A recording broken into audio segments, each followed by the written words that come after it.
Is there any point in teaching a kid in grade 10 with no job and no money about financial literacy?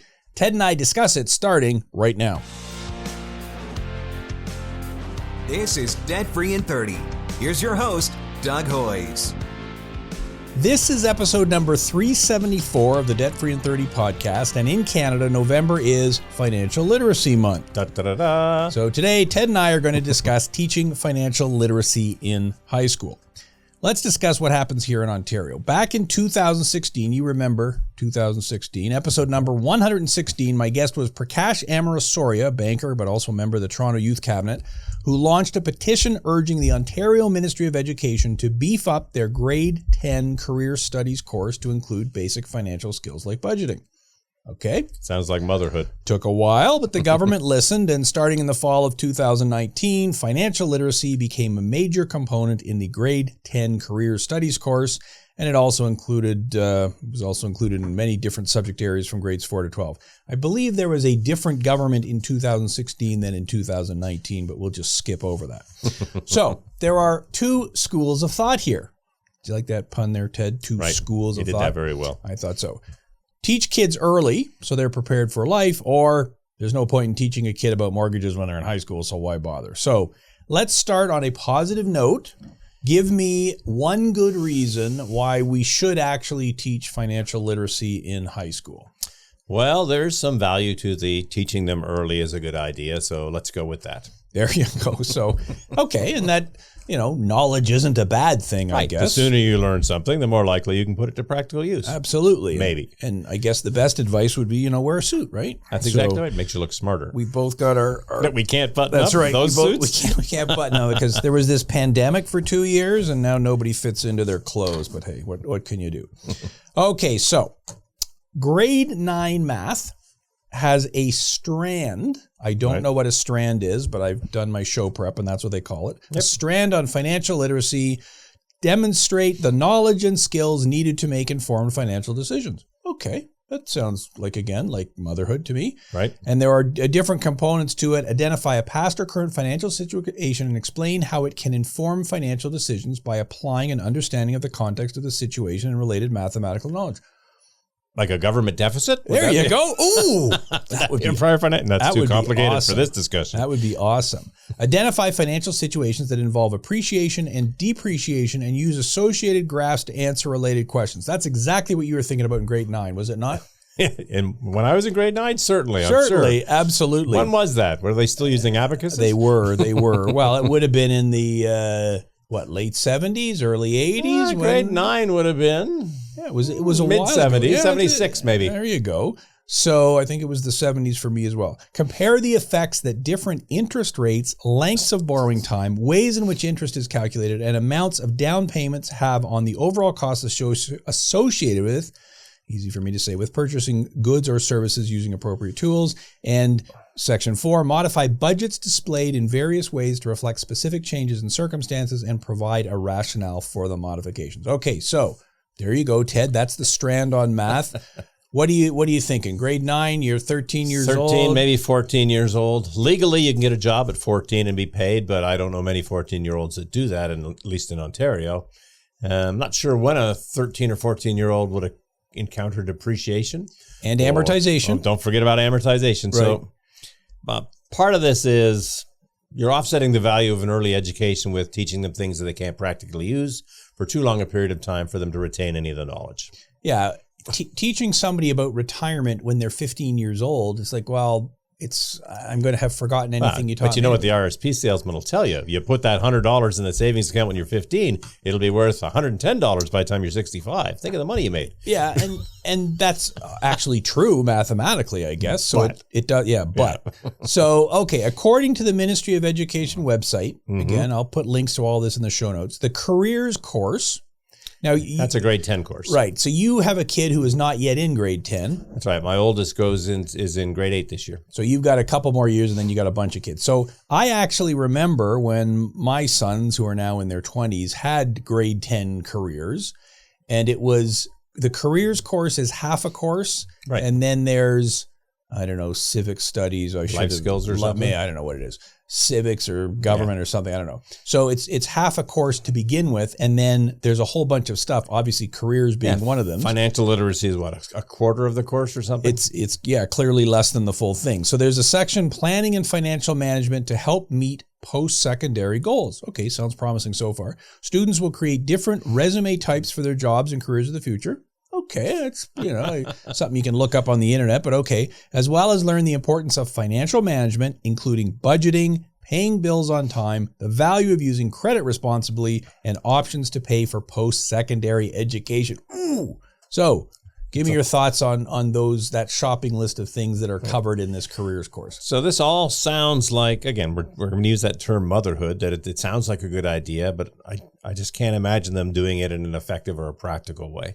It would make more sense to set up a game, have the kids play Monopoly and explain the actual financial literacy behind Monopoly than it would to some of these things that they're discussing. Well, so let's just skip to the practical advice section. Which, the hell with the rest of this? Yeah, let's forget about the rest. You're going to edit that out? Yeah, we'll edit that out. Forget about the rest of the show. Let's just go, okay, so you are a parent of kids who will, will be in high school. And as I said, my kids were. So first question, is this something that we should even bother with in school, or is it something that parents should be teaching kids? So, like many of the more awkward subjects that the people have to learn in the course of their life, sex education would be another good example. Parents can't be relied upon to at least give them the basic minimums. So I agree that the school is a good place for some basic financial literacy. But really the major onus for this education has to come from practical life skills, which means it's likely going to come from the family or parents. Do you agree with the concept of spreading this throughout the courses? So, grades 9 to 12, some of the key topics covered in these grades are calculating pay, taxes, and interest expenses, how to be a socially responsible and ethical investor, and how to budget for life after high school. I want to come back to that, but give me your thoughts on being a socially responsible and ethical investor for someone in grades 9 to 12. Well, first, they don't have anything to invest. And second is the perspective on the world is somewhat different for somebody in grade 9 and 10 versus somebody that's starting a new family or perhaps just lost their job because it's gone to Alabama it sounds like a good idea. It just doesn't make a lot of sense to me, practically speaking. Yeah. And again, a lot of investing stuff in grade 9, well, you have no money. So is it too early? You could set up a game, but the real question is, what's an ethical investor mean? So now they're being indoctrinated in a certain code of, well, this is what you should do with money. If you pushed either of us hard enough, we'd probably say, well, you let the markets do what the markets are going to do, because the money doesn't have a brain. It just goes where it's needed. If you start imposing certain standards on it, there's no telling how they can muck things up. Yeah, and the world changes, so what was ethical yesterday may not be ethical today. But okay, let's skip over that because we don't have time for that. You and I have nothing to add to that. But teaching about calculating pay, taxes. Okay, so you said that you could get your first job when you're 14 or 15 or whatever. Right. And that is usually a shock to a kid when they see money coming off their paycheck. Oh, yeah. So there's nothing wrong with explaining how that works, is there? No. Well, and in fact, I'll give you a more practical example. I don't give my kids allowances because I don't believe it. There's a free ride for anything. I guess that makes me a hard ass. Ooh. Put your comments in the below on YouTube here. Ted does not believe in allowances. I pay them to perform specific chores. And they've been doing this, all of them have been doing this for the last 3 or 4 years, as soon as the oldest one got old enough to understand that money has some kind of value. The oldest one has only recently understood what it means to spend her own money. So she spent 2 or 3 years accumulating this fund of chore money. And recently, because the COVID things have relaxed, she spent time with her friends in the malls, and she's spending that money. And what took her 3 years to accumulate took her 3 weekends to spend. And that has nothing to do with the tax question you were asking, but now she has a much greater appreciation for the effort that it took to generate the income, and she understands the value of these dollars that she so quickly caused to disappear. Yeah. And so how would you teach that concept in school? You mentioned the concept of a game. How else could you actually go about doing that?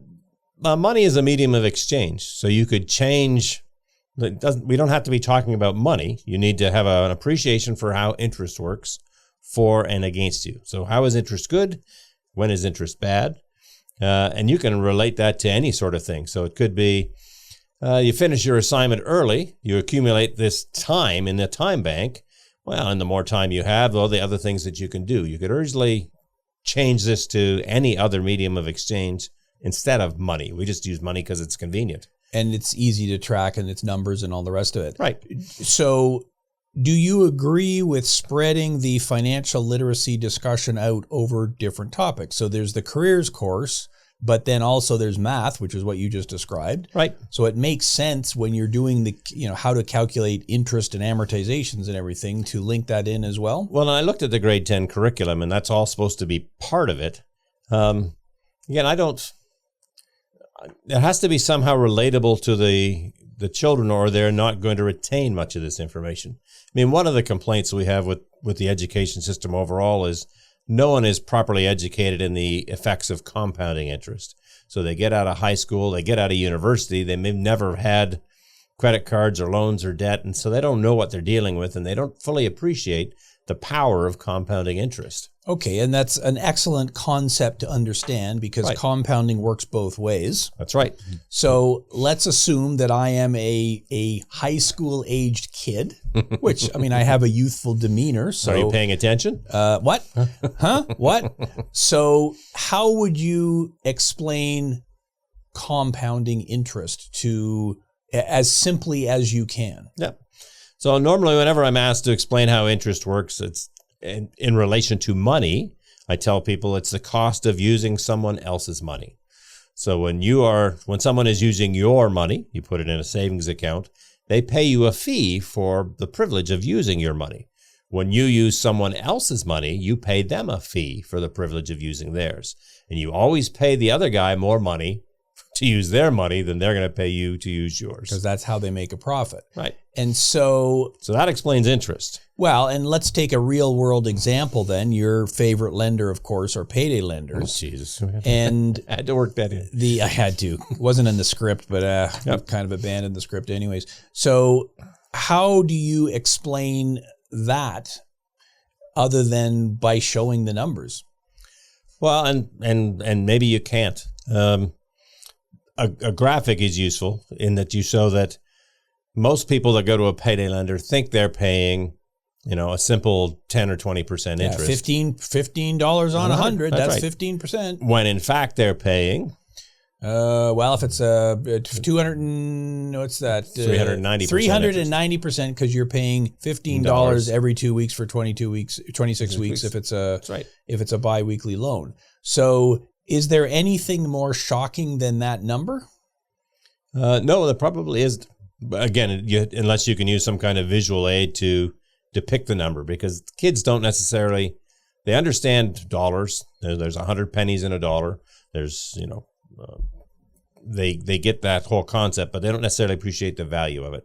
So they don't really appreciate the difference between $100 and $1,000 or $1,000 and $1 million or whatever, particularly when you look at all the damn videos and social media that they're getting exposed to. And so do your kids have any sense of what it costs to buy groceries or anything like that? Yeah, so we take them with us, but again, I don't think that actually has sunk into the two younger ones.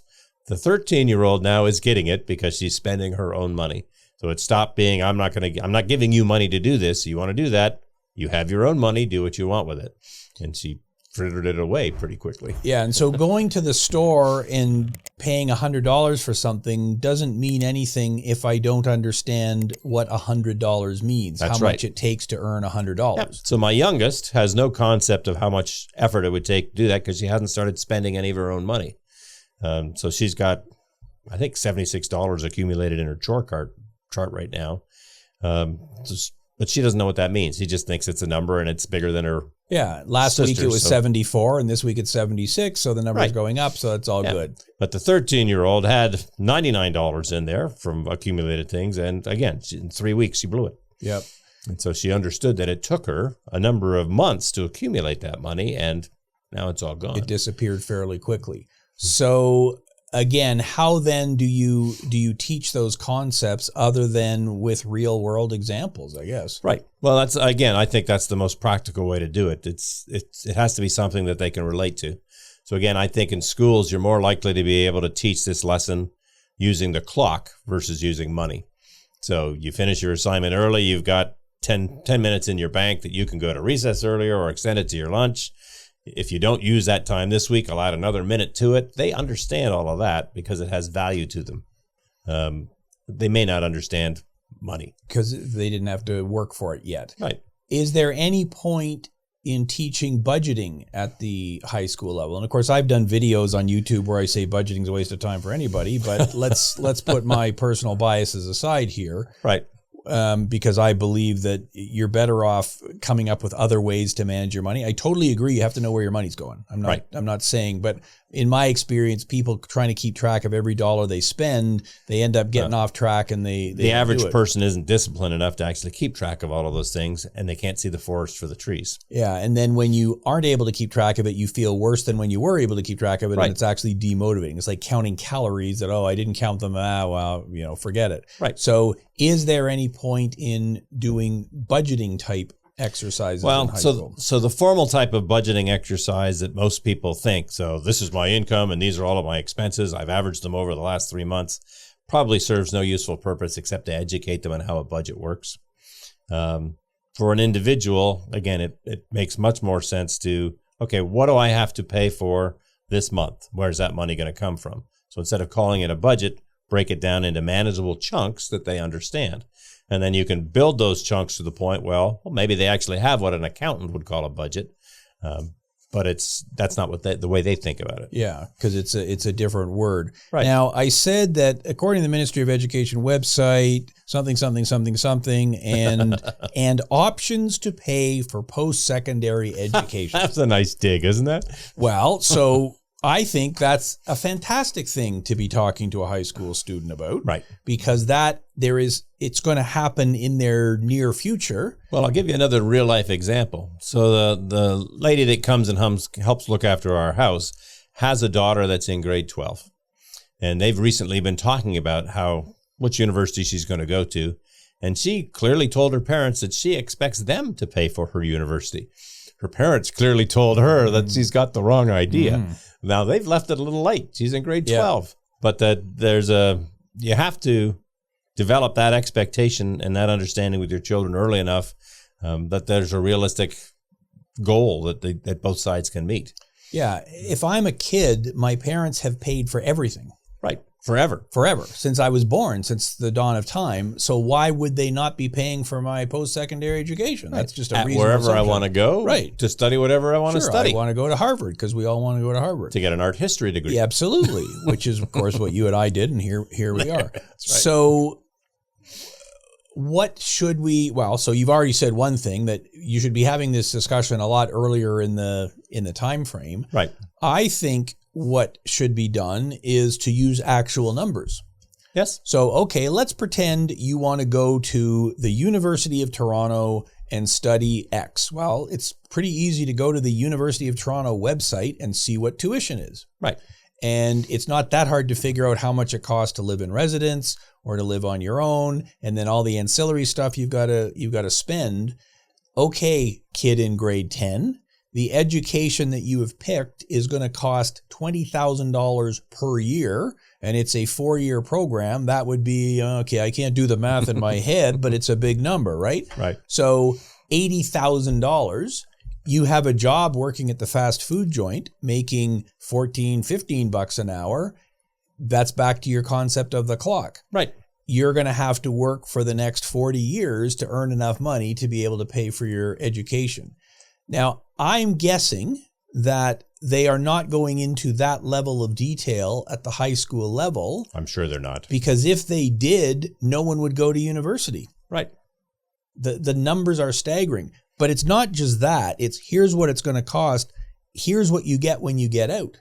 Mm-hmm. So if you do what we did and we went to school and studied accounting, which was probably the least expensive thing to study, there were no labs, there were no, chemicals or anything like that.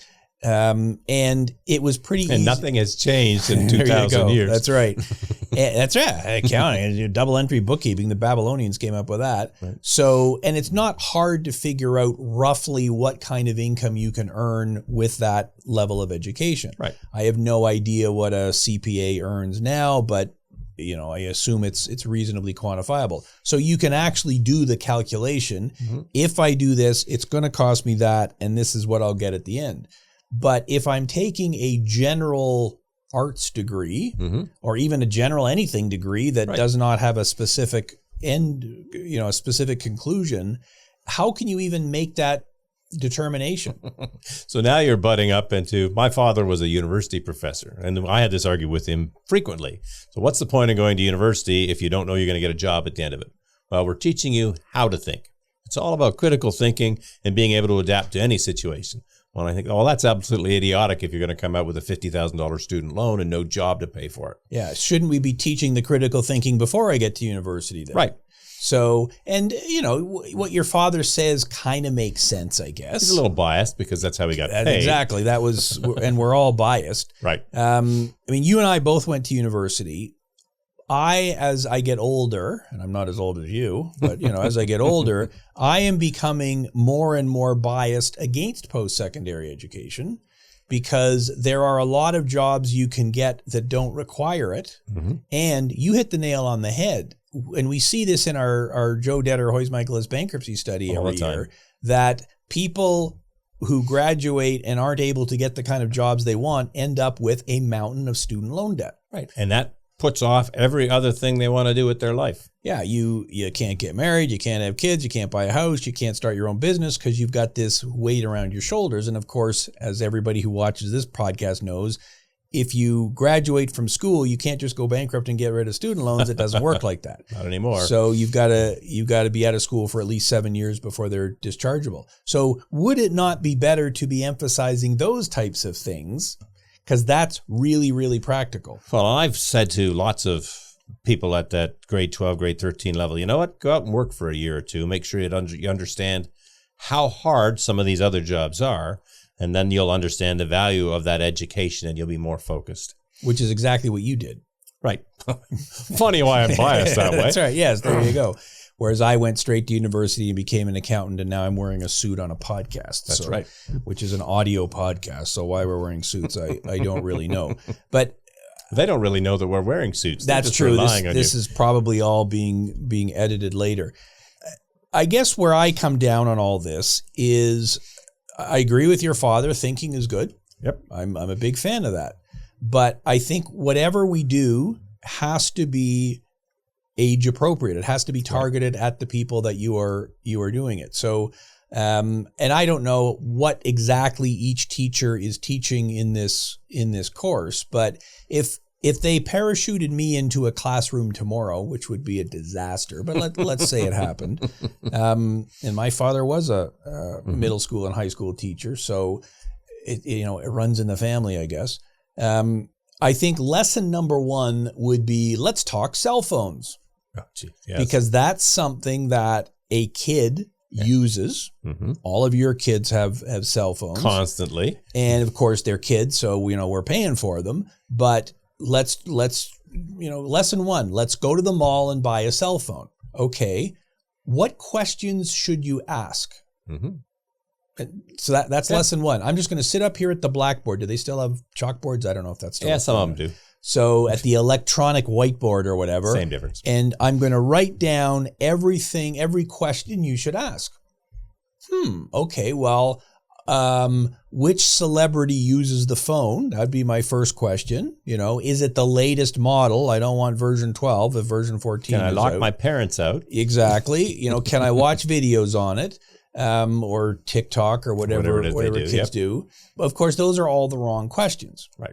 So, okay, off the top of your head, what kind of questions should you be asking when you're assessing that? So what features do you need on your phone? Mm-hmm. What are you going to use it for? Mm-hmm. What are the limitations that are going to be placed on it as far as usage? Well, minutes, that sort of thing. Exactly. Cost. Yeah. Like that's really what this comes down to. So when you go to the mall, I don't know where you buy a cell phone, but let's assume it's at the mall. No, I buy mine from Apple, but There you go. So, which they're probably in the mall too, or you order it online or whatever. But you go to the kiosk in the mall. Do they still have kiosks in the mall? Okay. Yep. It's been a couple of years since I've been to a mall because of the pandemic and everything. So you go up there and you say, hey, I want to buy a phone. And the dude at the kiosk is going to say, oh, here's the phone for you. Right. Whichever one is being promoted that week, that gives them the greatest incentive to sell. And that's probably why it was picked. Right. So another question I would be asking, at least in my own head, is why did they suggest that phone as opposed to any other? Yeah. Because that gets you into the motivation of the other person, because every business transaction has two parties to it. And that, I think, is the essence of financial literacy. That's what being able to think means. Okay. So, well, do you disagree? Like You're saying so transactionally based. well, That makes sense. yeah, and it's also psychology based, I guess, too. Mm-hmm. So, okay, how much is the phone going to cost? Oh, it's free.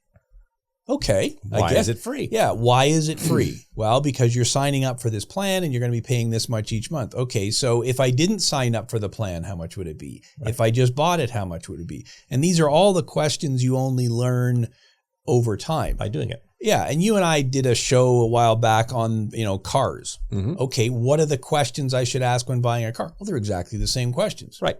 What am I paying per month? And what are all these different costs?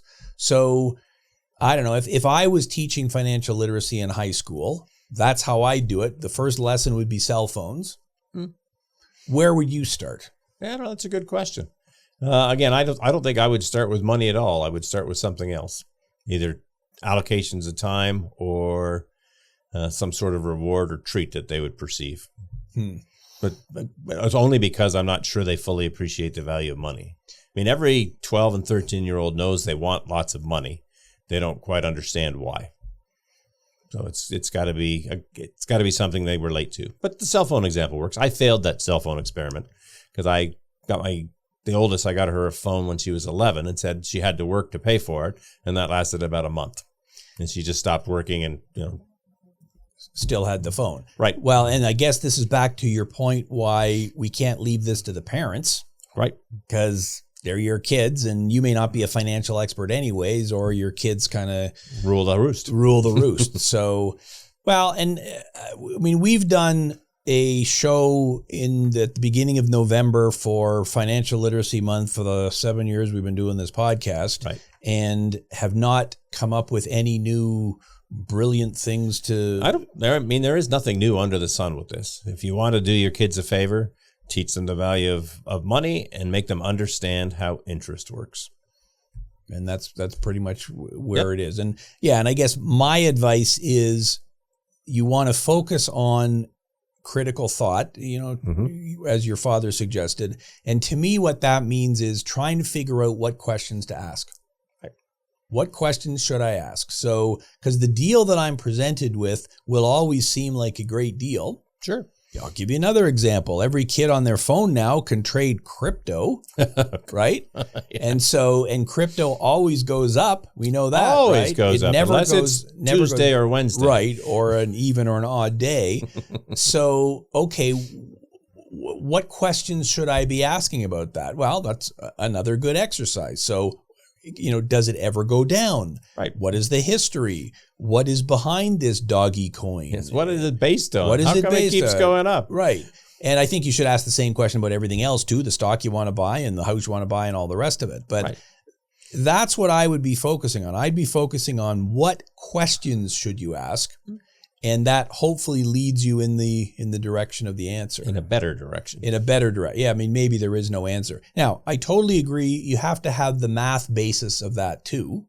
Like if you can't calculate, so I tell you that this car you're going to buy is $400 a month and it's a 8-year loan. Okay. So I have a calculator. I can do the math. What does that number mean? Right. What am I comparing it to? Yep. Well, the cash cost of the car, I guess, which I'm guessing is lower. Hopefully. How much more are you paying? How much does this cost you? So you got to have the math. And I agree on the compounding. You certainly have to have that as well. Right. But, I don't know. I think thinking is probably the hardest thing to teach. Well, it's almost impossible to a teenager. Yeah, or an adult. or Well, by the time you're an adult, you've already, you're setting your path, so it's too late to teach. Yeah, and I think you've already made mistakes, which you can sort of look back and go, oh, I remember when I did that didn't work. Yep. So it's much harder as a kid. So, so there you go. We've accomplished nothing. Financial literacy once again. Yeah, once again, here we go. We'll be back next year with the same topic. So. And I guess it's now 2019 was when it started in schools. So we're now into the third year, I guess, of this. Right. But of course, we lost the last year and a half to COVID. Right. So we really don't have any history to tell us whether it's actually working or not. But I do hear from teachers relatively regularly who contact me and say, hey, I like your stuff and I read your book and everything. And, here's what I'm thinking of doing in the classroom. And I say, fantastic, because their ideas are going to be better than mine. They're actually there. For teaching. Yeah, absolutely. And so, and a lot of them, talk amongst themselves. But if I'm the one teaching the careers course, which is half a course, and I got a bunch of other stuff to get in there, then it's kind of hard to have a comprehensive framework either. Teachers have their own biases. They're going to teach what they're most interested in. So the curriculum says this is what you got to cover, but it doesn't say where you've got to put your emotional emphasis in. Yeah, so the math teacher will be heavy on the math. The psychology bent person will be more on that side. So, and again, ultimately, I think you got to do it for yourself. Ultimately, you're the only one that's interested in what happens to you. Yep, you have the greatest interest in yourself. So you got to kind of figure it out from there. So, okay, so my concluding comment is, math is good. I think thinking is even better. What does that mean? Well, it's going to... Think it through. Think it through, people. Think it through. Let's say goodbye. There you go. That then is our show for today. So you can all put the notes in the comments in YouTube telling us what we've completely missed and gotten wrong. Until next week, for Ted Michalos, thanks for listening. I'm Doug Hoyes. That was Debt Free in 30.